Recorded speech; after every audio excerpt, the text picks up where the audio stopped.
네, 안녕하십니까. 국민대학교 손해수장 겸임교수 겸 현직 법무법인에서 손해수장으로 근무하고 있는 이윤석 박사입니다. 자, 이번에 제가 보험관계법이라고 하는 일반 이제 국회도서관에 이제 그 납본이 되는 책을 집필을 했어요. 그래서 지금 편집 중에 있는데 나중에 책이 나오게 되면 또 한번 소개를 시켜드리도록 하겠습니다.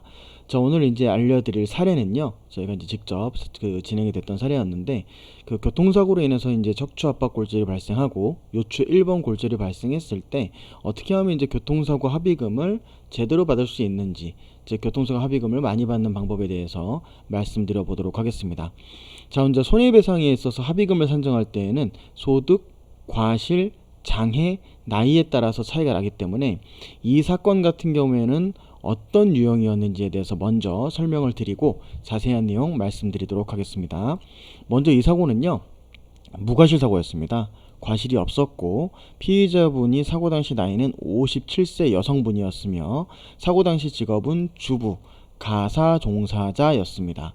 소득에 따라 달라지는 거기 때문에 주부 같은 경우에는 2019년도 상반기, 즉 사고 당시 기준으로 봤을 때에는 사고 당시 상반기 주부 노임 단가는 246만 8,087원이었습니다. 원이었고, 그 다음에 그 장애를 받았을 때 장애 당시에는 하반기였죠. 6개월이 지나서 장애를 받았기 때문에 하반기 때 임금은요 260만 3,587원이었습니다. 그러면은 이 소득 중에서 어떤 소득을 기준으로 할 것이냐, 주부셨기 때문에 사고 당시 또는 장애 확정 당시 소득을 기준으로 하면 되고요. 이 케이스에 있어서는 당연히 유리한 이 하반기 높아진 장애 당시 소득을 가지고 진행을 했던 그런 사안이었습니다. 그럼 내용을 한번 보도록 하시죠. 자, 먼저 진단서부터 살펴보도록 하겠습니다. 먼저 사고가 발생하셔가지고 이렇게 요추 1번 압박골절이라고 하는 진단을 받으셨고요. 이 교통사고 자체는 무과실이었기 때문에 과실을 고민할 필요는 전혀 없었습니다. 다만 이분이 사실은 회사에 다니고 있었는데 그 회사의 급여 자체가 너무 적었기 때문에 차라리 주부로 가는 게 유리하다라는 판단으로 가사 종사자이기도 하면서 집에 가면 회사원도 했었으므로 가사 종사자로 소득을 주장했던 그런 사례였다는 점 여러분들이 좀 참고해 주시면 좋겠고요. 그래서 이분이 사고가 나가지고요, 이렇게 병원에서 그 MRI를 찍었을 때 이런 판독 결과를 받았습니다. Simple Compression Fracture of L1이라고 하면 럼바를 얘기합니다. 요추 1번에 대해서 급성으로 생각되는 압박골절이 발생했다. 그래서 급성 단순 압박골절이다. 그 추체의 안정성 골절이고, 단순 압박골절이라는 의미는 신경손상이 없는, 즉 신경손상이 있는 불안정 골절이 아니라 신경손상이 없는 안정 골절이었다, 이런 의미가 됩니다. 그럼 뼈가 얼마나 눌렸을지 한번 볼까요? 보통 많은 분들이 저한테 이렇게 물어보시거든요. 압박골절인데 이거 얼마나 받을 수 있냐, 이렇게 많이 물어보세요. 근데 압박골절이라고 해가지고 얼마입니다 이렇게 나오지는 않습니다. 왜냐하면 보시면 이렇게 뼈가, 압박골절은 뼈가 눌리는 걸 의미하는 겁니다. 근데 이게 얼마나 눌렸는지에 따라서 사실 달라지는 거잖아요. 조금만 눌리는 경우도 있고요. 이분처럼 어느 정도 경도에서 중도 사이로 눌리시는 경우도 있고, 중등도 이상으로 눌리는 경우도 있고, 아주 경미하게 눌리는 경우도 있는데, 이 케이스마다 무조건 합의금이 같다 또는 대략적인 아웃라인 정해져 있다, 그거는 전혀 그렇지가 않습니다. 그렇기 때문에 압박률이 얼마나 되는지, 또는 이분보다 뼈가 덜 눌렸다 하더라도 뼈가 조금밖에 안 눌렸지만은 뒤로 밀리면서 신경손상이 동반됐다라고 한다면, 그러면 사실 신경손상이 동반되지 않았으면서 뼈가 많이 눌린 경우보다도 더 중요한 후유증이 발생할 수 있거든요. 그래서 내가 압박골절이고 몇 주 나왔으니까 단순히 얼마다, 이거는 나올 수가 없습니다. 그래서 압박률에 따라서 보셔야 되고, 저 같은 경우에는 두 가지를 봅니다.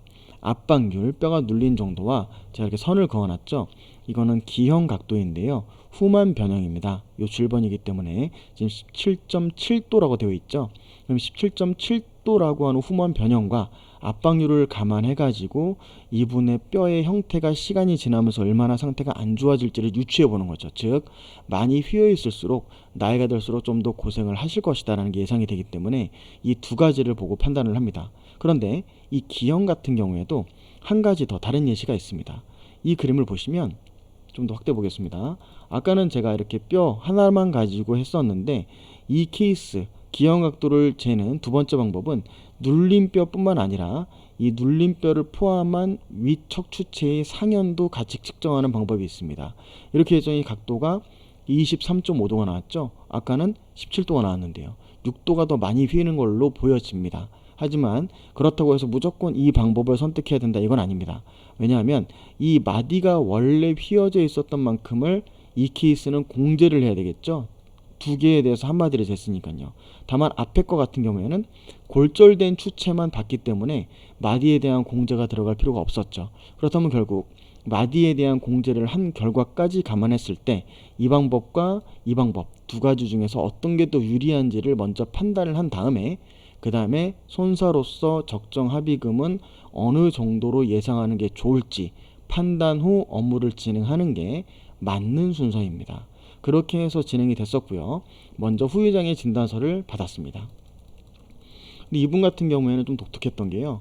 교통사고셨지만 교통사고로 인해서 1번 골절로 인해서 요렇게 후만각 23도 측정된다. 요추 압박률이 30%다. 제12흉추에서 1번 요추가 후만각이 이렇게 나왔다. 라고 해서 AME식 장애평가로 신약관 지급률 30%에 해당함 요것만 받았습니다. 요것만 받았는데도 합의가 됐어요.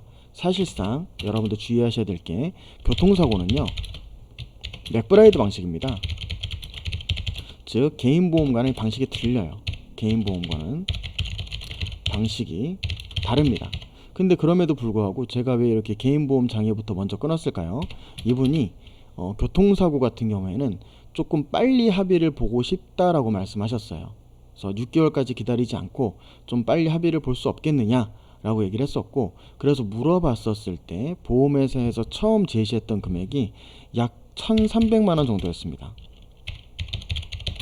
근데 제가 아무리 계산을 해보고 이분의 상태가 정말 호전이 된다고 해도 아무리 계산을 해봐도 이거는 금액이 1,300만원은 너무 적다라는 판단이 들었고요. 적어도 이 케이스 같은 경우에는 이 골절 상태가 안정적으로 유지된다 하더라도 2천만원 중후반은 돼야 될 것이다 라는 판단이 들었습니다. 소득이 세진 않았으니까요. 그래서 이거에 대해서 합의에 대해서는 일단 접어놓고 개인보험부터 먼저 끊었던 겁니다. 개인보험부터 먼저 진행을 하고 교통사고 하자, 이쪽에서 지금 생각들이 없는 것 같다 라고 해가지고 개인보험부터 먼저 끊었던 사례였고요. 개인보험 장애를 진행하면서 그 당시 보험회사에서도 연락이 왔었는데 개인보험에서는 영구와 한시 구분 없이 영구장애일 경우에만 보험금을 지급하지만 교통사고는 한시장애라는 개념도 있어요. 맥브라이드는 한시장애라는 개념이 있고 대부분 수술을 안 하면 인대 파열이라든가 신경 손상이 없는 이상 한시장애로 많이 갑니다. 그렇다면 저희가 교통사고부터 먼저 끊음으로써 한시장애를 받아버리면 나중에 개인보험회사에서 이거는 한시장애로 종결됐으므로 우리는 영구장애 인정할 수 없다 이렇게 나올 수가 있겠죠. 그렇기 때문에 이 경우에 맥브라이드 방식보다는 먼저 개인보험에서 연구를 끊어서 진행을 하고 있는 와중에 마침 보험회사에서 또 연락이 왔던 겁니다. 어떻게 진행되고 있느냐, 이제 우리는 합의 볼 준비가 됐다 라고 하길래 제가 그랬죠. 1,300만원을 그때 제시했었는데 그 금액에서 별 차이가 없다면 우리는 합의를 진행할 의사가 없다 라고 얘기를 했었고, 그렇다면 어느 정도로 생각하느냐 라고 해서 요추 1번에 대한 맥브라이드 방식에 대해서 32% 그래서 약 3년 정도는 풀로 줘라 라고 주장을 했습니다. 다만 이 경우에 여러분들이 주의하셔야 될 점이 모든 보험회사, 어떤 보험회사든 대부분 이 32%라고 하는 장애율은 요추 1번에 있어서 풀입니다. 풀. 요추 1번의 맥시멈 수치가 32%이기 때문에 이 보통 압박률이 막 50% 심하게 눌렸을 경우에는 이렇게 인정해 주려고 하지, 이 사례자분과 같이 경도 또는 중등도 사이의 압박률에 있어서는 이렇게까지 주려고 하지 않습니다. 뭐 당연하겠죠. 뼈가 조금 눌렸는데도 32%, 많이 눌렸는데도 30% 준다는 거는 형평의 원칙이 어긋나는 걸 테니까요. 그래서 이 경우에 보험회사는 감산 적용을 보통 얘기합니다. 감산 적용. 심지어 여성분들 같은 경우에는 나중에 골다공증, 나이가 드시면 특히 50대가 넘어가면 골다공증이 있기 때문에 기여도로 또 감안하려고 하죠. 기여도 감안하려고 하기 때문에 32% 3년은 못 준다 라고 얘기하면서 16% 3년을 주겠다 이렇게 얘기했었죠. 16% 3년을 주겠다 이렇게 얘기를 했었습니다. 이러면 대략 한 1000만원 중후반 정도 나올 겁니다. 근데 제 생각에는 어차피 압박골절이라는 것은 평생 갖고 가는 것이고, 이게 현재 많은 의사분들이 맥브라이드 방식은 한시장애가 맞습니다. 노동력 상실률은 시간이 지나면 내 몸이 그 상태에 적응하기 때문에 한시가 맞습니다. 자꾸 주장을 하고 있고, 소송 업무도 저희가 보고 있지만 신체 감정을 해도 그 수술을 하지 않은 압박골절은 대부분 한시가 나오는 게 사실입니다. 그러다 보니까 이걸 연구로 무조건 달라라고 하면은 합의를 안 보겠다는 얘기밖에 안 되죠. 그래서 저는 16% 3년 말고 그러면 장애율에 대해서는 니네들이 주장하는 기여도를 감안한다 하더라도 기간을 5년으로 늘리자라고 얘기했습니다. 이렇게 되면은 32% 3년에서 32%에서 16% 장애 기간 줄였다 하더라도 3년에서 5년으로 기간이 좀 그만큼 비율적으로 늘어났기 때문에 큰 합의금을 받는다고 하는 큰 합의금의 범주에서는 차이가 거의 없기 때문이었죠. 그래서 이렇게 주장을 했었고, 당연히 뭐 처음부터 쿨하게 알겠습니다 라고 했을 리는 없겠죠. 그래서 이런저런 얘기가 왔다 갔다 했었고, 뭐 보험회사에서 흔히 하는 얘기가 있지만 너무 안 맞으니까 뭐 소송을 하시든가요 라고 얘기를 했었고, 그래서 저희는 또 저희가 뭐 소송을 그냥 하겠습니까?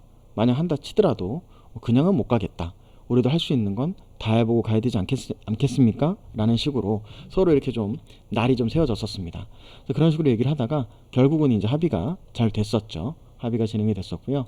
뭐 이렇게 합의서를 작성하고 뭐 끝낼 수 있었습니다. 이렇게 했는데 보시면은 모든 합의서에 뭐 휴업손해, 기타 손배, 상실수익액, 이 장애보상금이고요. 휴업손해 같은 경우에는 일 못한 기간 동안에 발생한 수익을 의미합니다.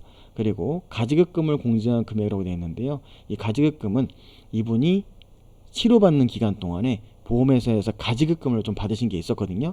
그래서 합의금에서 그거는 빼고 주는 게 맞습니다. 그래서 가지급금 같은 경우는 특히 여러분들 나중에 합의 볼 때 공제하고 받는다 라고 생각을 하시면 될 것 같네요. 그렇게 해가지고 종결이 됐었던 그런 사안이었고요. 뭐 궁금하신 점이 있으시면 유튜브에 보셨을 때 이렇게 삼각형 모양이 있는데 클릭하시면 요 밑에 이렇게 쭉 내용이 나와 있고요. 제가 상담 신청할 수 있는 폰메일 란을 뒀습니다. 물론 끝에 전화번호도 알려는 드리겠지만 보통 이제 전화를 해가지고 말씀하시면은 제가 처음부터 내용을 끝까지 다 들어보고 해야 되기 때문에 내용도 길어지고 질문해 주신 분 입장에서도 말이 길어진다는 단점이 있는 반면에 폰메일에서는 제가 궁금한 내용을 물어봤으므로 제가 보고 정리를 해가지고 어떤 부분이 궁금하시겠구나, 대략적인 어떤 생각이 기준이 쓰죠. 쓴 상태에서 전화를 드릴 수 있기 때문에 좋은 것 같아요. 그리고 이렇게 상담 신청을 남겨주시면 제가 직접 전화 드리고 말씀을 드리도록 하겠습니다. 그 제가 참고로 전화를 되게 많이 주시는데 제가 뭐 그렇다고 해서 모든 사건들을 다 받아서 해드릴 수는 없고, 그렇게 되면 아무래도 집중도가 낮아지겠죠. 그래서 보통 한 달에 평균 한 5건 정도 이상은 안 받으려고 하고 있습니다. 그래서 상담 신청 하실 때 그 점 유의하셔가지고 말씀해 주시면 제가 또 도움 드릴 수 있는 부분이 있으면 말씀을 드리도록 하겠습니다. 그리고 이거는 뭐 참 말씀드릴 때마다 그런데 요즘에 그 사랑의 불시착이라는 드라마에서 제가 이제 그 자문을 했었거든요. 그래가지고 요즘 엔딩에 이렇게 나온다라고 제 학교 강의 들었던 수강생분이 말씀해 주셔가지고 그냥 뭐 지금 뭐 불시착 그 드라마 하고 있을 때 한번 올려봤습니다.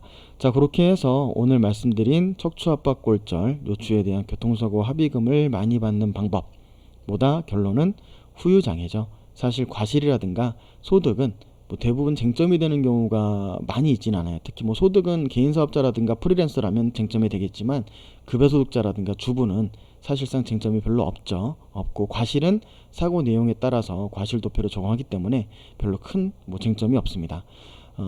보통 열에 한둘 정도죠. 근데 장애는 언제나 쟁점입니다. 왜냐하면 후유장애는 주관적인 것이기 때문이죠. 그렇게 해서 오늘 사례 마치도록 하겠고요.